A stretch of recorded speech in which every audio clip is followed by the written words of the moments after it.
Sir जो ये हत्याएं कर रहे हैं ना, स्लीपर सेल सबसे बड़ा इस देश में पीएफआई। पटना में 7 पन्ने आपने भी पढ़े होंगे सर, उसमें स्पष्ट लिखा है 2047 तक।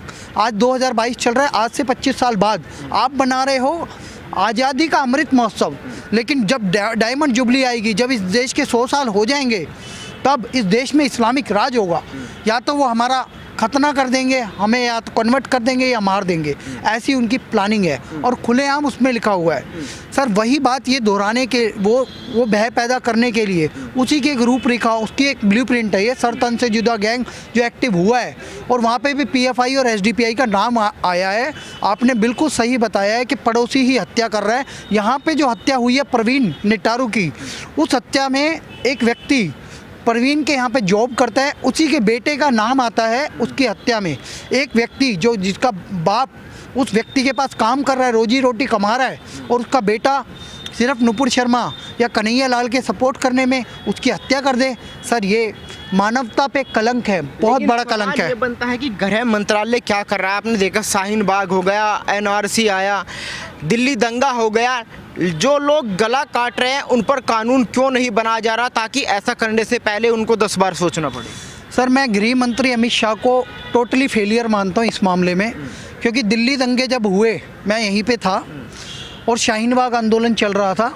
इस देश में एक बिल पास हुआ था सीए, सिटीजनशिप अमेंडमेंट एक्ट। जब वो बिल पास हुआ तो संसद में ही अमित शाह जी ने कहा था आज सीए पास हुआ है और हम यहाँ पे एनआरसी भी लाएंगे, जितने भी घुसपैठियों ने बाहर निकालेंगे। लेकिन एनआरसी वाले मुद्दे को बिल पास नहीं हुआ था, इन विपक्ष वालों ने मुद्दा बना दिया। सोनिया गांधी ने रामलीला मैदान से कहा इस पार और उस पार की लड़ाई है मुसलमानों, तुम्हें बाहर निकालने का समय आ गया है, अब तुम लड़ो। तो वो लोग भड़क गए, उन्होंने शाहीन बाग किया। उस समय पे दंगे भी हुए दिल्ली में पे, लेकिन शाहीन बाग का टेंट अमित शाह जी हटवा नहीं पाए, ना सुप्रीम कोर्ट हटवा सका। उस समय पे डोनाल्ड ट्रंप आए हुए थे अहमदाबाद, मोदी होडी कुछ 1-2 कार्यक्रम चले। डोनाल्ड ट्रंप जहाँ से जा रहे थे आगरा, वहाँ पे ताजमहल, और दिल्ली में दंगे हो रहे थे। सर दुनिया की सबसे बड़ी शक्तिशाली देश अमेरिका, उसका राष्ट्रपति दिल्ली में हो और दंगे हो रहे हो, ये फेलियर है अमित शाह का। अमित शाह को चेतना होगा। अमित शाह तुम चेत जाओ, औकात में आ जाओ अपनी। जैसे पहले तुमने 370 हटाई है, अब इन आतंकियों को सफाया करो। जैसे तुमने रोक दिया है कश्मीर तक आतंकियों को, लेकिन ये सर तन से जुदा गैंग जो स्लीपर सेल है, जो पीएफआई है, जो एसडीपीआई है, जो लगातार इस देश में करौली दंगे कर रहा है, और यहाँ पे राजस्थान में कोटा में उन्होंने दंगे करे, और उसके अलावा उनके पास ब्लूप्रिंट पकड़ा गया है, वो हथियारों की ट्रेनिंग दे रहे हैं, वो मार्शल आर्ट की ट्रेनिंग देते हुए पकड़े गए हैं पटना में।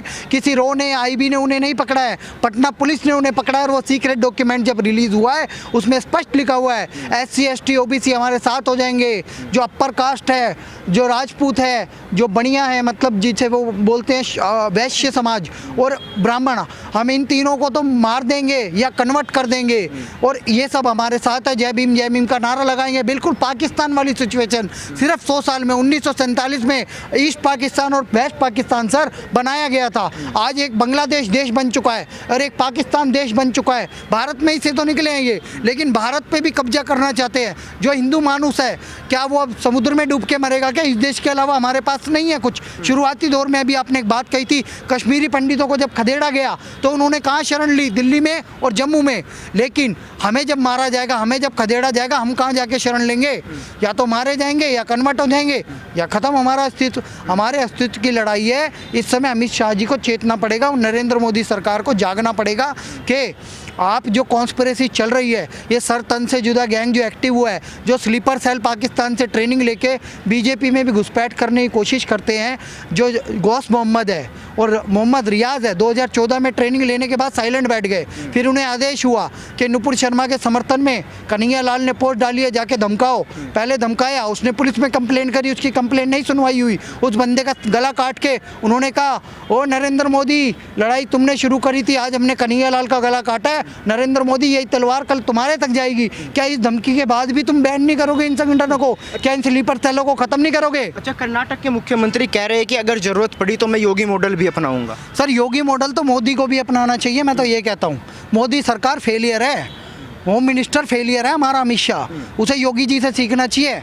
चरण वंदना करें योगी जी की। योगी जी आपने कैसे ATS बैठा रखे, बताओ हमें कैसे आपका सिस्टम काम कर रहा है, कैसे यूपी पुलिस काम कर रही है, बताओ। कानपुर के पास के बाद कोई दंगा हो गया हो, अभी बिजनौर में मजार जला दी थी, तोड़ फोड़ दी थी, रंगे हाथ पकड़े गए। दोनों लोगों को डाल दिया अंदर। और एक और नेटवर्क पकड़ा आज, एक बहुत बड़ा आतंकवादी पकड़ा है जो सीरियल ब्लास्ट करने की प्लानिंग कर रहा था। तो मुझे तो लगता है अमित शाह जी को ट्रेनिंग लेनी चाहिए अब योगी आदित्यनाथ से कि भैया योगी जी आप हमें बताओ हम कैसे पूरे भारत में योगी मॉडल अप्लाई करें। और जैसे ही बसवराज मुंबई जो वहाँ के मुख्यमंत्री हैं कर्नाटक के, उन्होंने जो बात कही है कि योगी मॉडल इम्प्लीमेंट होना चाहिए, सर ये भय भी हुई ना प्रीत। एक कांग्रेस के एमएलए उनका भतीजा था नवीन, DJLE KJLE में बेंगलोर और मैंगलोर रह के आ चुका हूँ, मुझे पता है। वहाँ पे दंगा किया था सिर्फ मोहम्मद साहब लिखने पे। वो कांग्रेस वाले पार्षद का घर जला दिया था सर। ये किसी को बख्शने वाले नहीं हैं। तो कांग्रेस को भी समर्थन करना चाहिए। पहले कांग्रेस ने इन्हें बैकअप दिया, इंडियन मुजाहिदीन और सिमी को कांग्रेस ने बैन किया था, लेकिन उसी का अपग्रेड वर्जन है PFI, SDPI और CFI। CFI ने जो हुआ था आंदोलन इनका कुंदापुरा में, उड़पी में, और उसके बाद पूरे देश में विवाद बन गया था। एक शेरनी भी निकाल दी थी इन लोगों ने बुरखे वाली। तो ये सब PFI की देन है। ये सरतन से जुदा जो चल रहा है ये PFI का प्रोपेगेंडा है, क्योंकि सलमान निजामी ने महादेव का अपमान किया था। उस समय पे सलमान निजामी कौन है पता है सर? SDPI का प्रवक्ता है, social democratic party in India इसका नाम है। अच्छा, PFI का ही फ्रंट है। एक सवाल ये भी बनता है कि जो हिंदू है, सरकार सबको तो सुरक्षा नहीं दे सकती, ऐसे में हिंदुओं के लिए क्या ऑप्शन बचता है? क्योंकि अगर आप सपोर्ट करोगे, ऐसा नहीं कि 4 पुलिस वाले आपके सपोर्ट में लगा दिया जाए, कल को दूसरा समर्थन करेगा 4 पुलिस वाले उसके सपोर्ट में लगा दिए जाए। सर हिंदुओं की आबादी 100 करोड़ से ज़्यादा है, और उसमें भी 30 करोड़ से ज़्यादा लोग मोदी जी को वोट देते हैं। उसमें से भी अगर 10% को मान लोगे कट्टर हिंदू है, क्या उनको ये सुरक्षा दे देंगे? हमारी सेना इतनी बड़ी नहीं है। हमारी सेना कुछ लाखों में होगी, 1 करोड़ के आसपास होगी मान लो मैक्सिमम में, सभी को मिला लिया जाए, नहीं सुरक्षा दे सकते। पुलिस वाले सुरक्षा नहीं दे सकते। हिंदुओं को अपनी सुरक्षा खुद ही करनी पड़ेगी। धर्मो रक्षति रक्षिता। और इस देश को गांधी ने अहिंसा का पाठ पढ़ाया। क्या बोला? अहिंसा परमो धर्म। लेकिन गांधी के प्रवचन नहीं चलेंगे। रशिया और यूक्रेन का युद्ध हो रहा है, गांधी के चरखे भेज दो ना वहाँ पे। गांधी के प्रवचन से ये देश नहीं चलेगा। उसके आगे एक और सर इस मंत्र को पूरा करना चाहिए इस देश को। अब वो समय आ गया है। धर्म हिंसा तथैव च। धर्म की रक्षा के लिए अगर आप हिंसा करते हो वो सत्य माना जाएगा, प्रामाणिक माना जाएगा। सर में जागना होगा, हिंदुओं को खुद जागना होगा, खुद ही प्रतिकार करना होगा और रोडों पे उतरना होगा। अब समय आ गया है। भय भी न होई ना प्रीति, एक भय पैदा करो जिहादियों के अंदर, आतंकियों के अंदर भय पैदा करो, क्योंकि ये देश अखंड भारत था। सर मैं एक बात बहुत इंपॉर्टेंट जोड़ देता हूँ, यह देश अखंड भारत था, आप भी मानते हो। इसकी सीमाएं बहुत आगे तक बढ़ी हुई थी। अफगानिस्तान भारत में से ही निकला है, यहाँ तक कि हमारे प्रधानमंत्री तक भी रहे हैं वहाँ पे। जो राजा महेंद्र सिंह जी थे, जाट राजा थे और आज़ाद हिंद फौज के पहले प्रधानमंत्री रहे। आप सोचो 1947 की बात है वो तो, उससे पहले की जस्ट 42-43 की बात है। आप सोचो अब वहाँ पे एक भी हिंदू एक भी सिख जिंदा नहीं है। 5 लाख से 6 लाख हिंदू और सिखों का राज था काबुल पे, सारे बिजनेस पे। अब एक भी नहीं बचा वहाँ पे। इनका रेडिकलाइजेशन, इनका आतंकवाद और ये जो तालिबानी है, इन्होंने उन्हें समाप्त कर दिया। ISI और तालिबान ने। फिर पाकिस्तान की आबादी देख लो, वो 4 करोड़ हो गए, 26 से 30 करोड़ है पाकिस्तान, और यहाँ पे 16 से 18 करोड़ है बांग्लादेश। ये सब तो पैरेलल हो गए ना, 36 करोड़ मुसलमान यहाँ। अगर ये गजवाए हिंद का कॉल करते हैं तो ये मोहम्मद साहब के नाम पे कभी भी देश में दंगे कर देंगे, गृह युद्ध की स्थिति ले आएंगे। तो ये गृह युद्ध की स्थिति ना पैदा हो, मोदी सरकार को जागना होगा, अमित शाह जी को जागना होगा। अब अभी से ही प्लान बनाओ इस देश में कैसे हिंदुओं की और कैसे सनातन धर्म की रक्षा करनी है, कैसे अपनी संस्कृति और सभ्यता को बचाए रखना है। क्योंकि हमने यह इंसिडेंट भी देखे झारखंड में, जहाँ इनकी 75% पॉपुलेशन हुई तो स्कूल में इन्होंने बोल दिया कि हाथ बांध के खड़े होंगे, हाथ जोड़ के खड़े नहीं होंगे। उन्होंने उर्दू इम्प्लीमेंट कर दी। उन्होंने शुक्रवार जो जुम्मे का होता है इनका दिन, संडे की छुट्टी बंद करके जुम्मे की शुरू कर दी। सर जैसे ही इनकी आबादी बढ़ेगी, जब तक हिंदुओं की आबादी है तो ये खुश है, जिस दिन इनकी आबादी बढ़ी या तो हिंदू को कन्वर्ट होना पड़ेगा या कत्ल के लिए तैयार होना पड़ेगा। अच्छा, एक सवाल और मैं आपसे पूछना चाहूँगा। जिस तरीके से हिंदुओं की लगातार हत्या हो रही है, और जहाँ तक मेरा मानना है ये जो वोटर है भाजपा का वोटर है, ऐसे में अमित शाह की चुप्पी क्या कहती है? क्या अमित शाह सबका साथ, सबका विकास, सबका विश्वास जीतने के चक्कर में चुप्पी साधे हुए हैं कि भाई उनका वोट भी एक दिन मिलेगा, जबकि वो मिलने वाला नहीं? सर ये बात आपने बहुत अच्छी कही, जबकि उनका वोट मिलने वाला नहीं। आप किसी भी मुस्लिम की बाइट लेने जाओगे, यहाँ तक कि मैं गोरखपुर का उदाहरण दे रहा हूँ। गोरखपुर में जहाँ पे बाबा जी चुनाव लड़े, वहाँ पे सिर्फ एक बताते हैं, मुस्लिम पॉपुलेशन बहुत ज़्यादा है, सिर्फ 12 वोट पड़े। बात ये नहीं है कि हम उनके विरोधी हैं, बात ये नहीं है कोई भी विकास कार्य होगा उन्हें नहीं मिलेगा। बात सच ये है कि वो रेडिकलाइज हो जाते हैं अपने मजहब को लेके, बहुत ज़्यादा कट्टर हैं वो लोग। नहीं तो इस देश में संविधान के रहते हुए कोई सर तन से जुदा के नारे नहीं लगाता, वो जाता कोर्ट में, वो जाता पुलिस में। लेकिन इन्होंने जिन्होंने गर्दन काटी उसके समर्थन में भी लोग उतरे इस देश में। किसी ने भी फतवा जारी नहीं किया कि सर तन से जुदा कोई भी बोलेगा हम उसे इस्लाम से बेदखल कर देंगे। आपको पता है कोई हिंदुओं की फेवर में बोल देता है उसके खिलाफ, मुसलमान के खिलाफ ही फतवे जारी हो जाते हैं। यहाँ तक कि पिछले दिनों एक जितेंद्र नारायण त्यागी बने, कन्वर्ट हुए, शिया धर्मगुरु थे वो, या वो एक बड़ी पोजीशन पे थे, तो उनके खिलाफ भी फतवे जारी हो गए थे, सर तन से जुदा नारे लगे। यहाँ तक कि दिल्ली में आम आदमी पार्टी का एक एमएलए अमानतुल्लाह खान यति नरसिम्हानंद के लिए उसने बोला सर तन से जुदा। सर ये जो वर्ड है ना, इस पे सेंसर्ड हो जाना चाहिए इस देश में ये वर्ड, और ये गृह मंत्री अमित शाह को ही करना होगा। अमित शाह जी पौरुष जगाओ, पौरुष दिखाओ।